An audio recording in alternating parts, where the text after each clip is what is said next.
പപ്പയുടെ പാർട്ടിക്ക് ഷൈൻ ചെയ്യാൻ വേണ്ടി അവളും ഇത്തവണ ഒരു വില കൂടിയ കോസ്റ്റ്യൂമാണ് ഡിസൈൻ ചെയ്തിരിക്കുന്നത്. ചിത്ര അഭിമാനത്തോടുകൂടി പറഞ്ഞു. പക്ഷെ ആ മകൾ ഈ സ്ത്രീയുടെ ആദ്യ ബന്ധത്തിലുള്ള മകളായിരുന്നു. പക്ഷേ സ്വന്തം മകളെക്കാൾ കൂടുതൽ പ്രിയം വിശ്വനാഥന് അവളോടായിരുന്നു. ദീപ്തി ആ പേര് കേൾക്കുമ്പോൾ തന്നെ വിശ്വനാഥന്റെ മുഖത്ത് ഒരു പ്രത്യേക പുഞ്ചിരി വിരിയുമായിരുന്നു. ഒരു വാത്സല്യവും മുഖത്ത് കാണായിരുന്നു.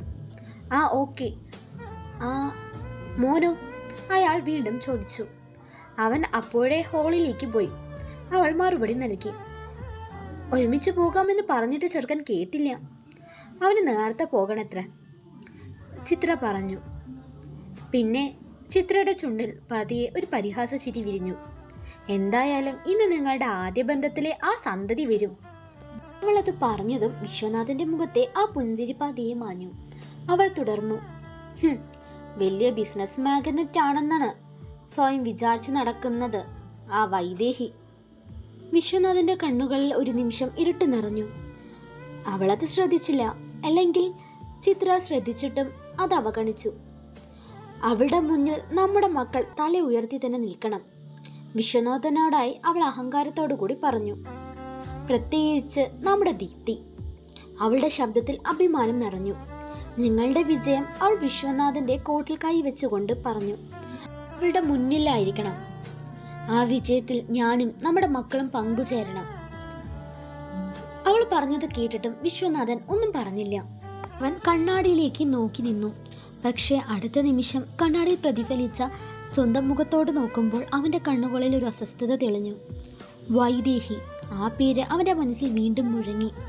വർഷങ്ങളായി അവൻ അടച്ചു വെച്ചിരിക്കുന്ന ഒരു വാതിൽ പോലെ. അവൻ പതിയെ കൈമുറുക്കി. അവൾ വരട്ടെ, വിശ്വനാഥൻ പതിയെ പറഞ്ഞു.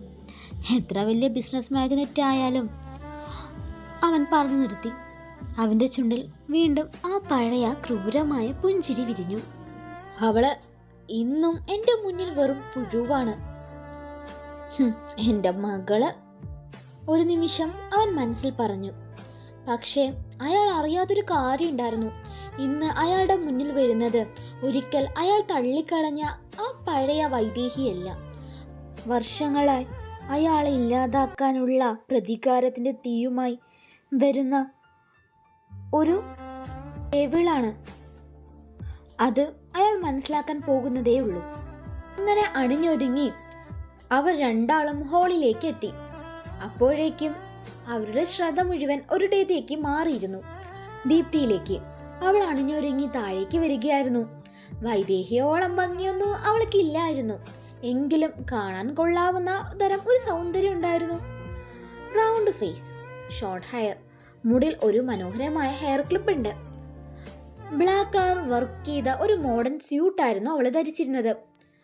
കഴുത്ത് ഒരുപാട് ഇറങ്ങിയത് കൊണ്ട് തന്നെ ശരീരം പകുതിയും പുറത്ത് കാണുന്ന രീതിയിലായിരുന്നു.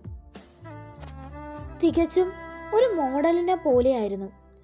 അവളുടെ ആത്മവിശ്വാസത്തോടുള്ള വരവ് കണ്ടപ്പോൾ അവളുടെ അമ്മയുടെ മുഖം സന്തോഷം കൊണ്ട് വിടർന്നു. എൻ്റെ മകൾ എന്ത് സുന്ദരിയാ അല്ലേ വിശ്വേട്ടാ, അവൾ അഭിമാനത്തോടു കൂടി വിശ്വനാഥനെ നോക്കിക്കൊണ്ട് പറഞ്ഞു. വിശ്വനാഥനും ദീപ്തിയെ നോക്കി. അയാളുടെ മുഖത്ത് പുഞ്ചിരി വിരിഞ്ഞു. പിന്നെ അങ്ങനെ അല്ലാതിരിക്കോ? അവൻ ദീപ്തിയുടെ അടുത്തേക്ക് ചെന്നു. നമ്മുടെ മകളല്ലേ, അയാൾ അഭിമാനത്തോടു കൂടി പറഞ്ഞു. എന്നിട്ട് ദീപ്തിയെ ചേർത്ത് പിടിച്ചു.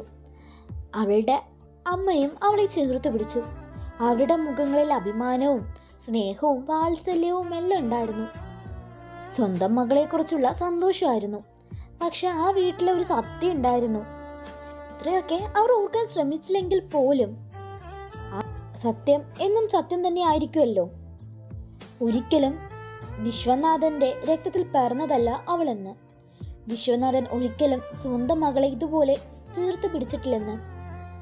അവളുടെ ബാല്യത്തിൽ അവൾ കാത്തിരുന്ന ഒരു അച്ഛൻ്റെ സ്നേഹത്തിന് അയാൾ ഒരിക്കലും കൈനീട്ടിയിട്ടില്ലെന്ന്. പകരം അവൾക്ക് ലഭിച്ചത് അവഗണനയും വേദനയും മാത്രമായിരുന്നു.